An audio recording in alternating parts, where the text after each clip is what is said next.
Alaska Airlines will initiate and enhance, I'm quoting, its own quality control checks on the production of its planes. It comes in addition to the Federal Aviation Administration's review and oversight of the process after an accident, of course, on a Boeing 737 MAX 9 this month. So, how can the plane maker rebuild trust in their aircraft and in their brand? That is the subject of today's Big Take. Let's get the details then with Bloomberg's Sid Phillip, who has been following all of this at a granular level for us. Sid, what is the latest then? So for Boeing at the moment, they really need to sort of rebuild trust because of the fact that, they're under tremendous regulatory scrutiny. The FAA, as you mentioned, is looking into Boeing's production system. They also sort of said that the ungrounding of the MAX 9 will they will do an extensive review before they unground it.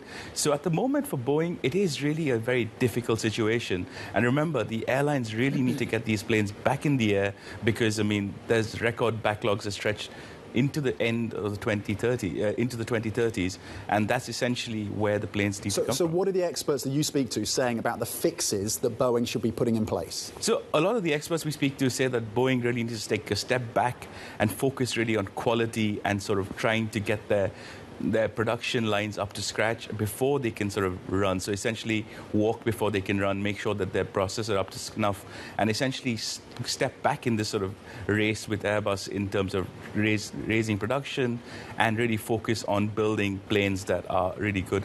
And explain for us why this is not just a problem for Boeing. This is a problem for the wider aviation sector that you cover day in and day out. Absolutely. So for the aviation sector, this is a massive issue because there is a duopoly, and essentially it's Boeing and Airbus, and there are few competitors out there. So for Boeing, they really need to get their planes together because, again, because the airframe makers have backlogs that stretch out until the end of the decade, they really have to sort of build those planes because the airlines are depending on those planes coming in for their growth as well as replacement. So you have older planes that need to be retired, and those planes can't be retired until they get the new planes in.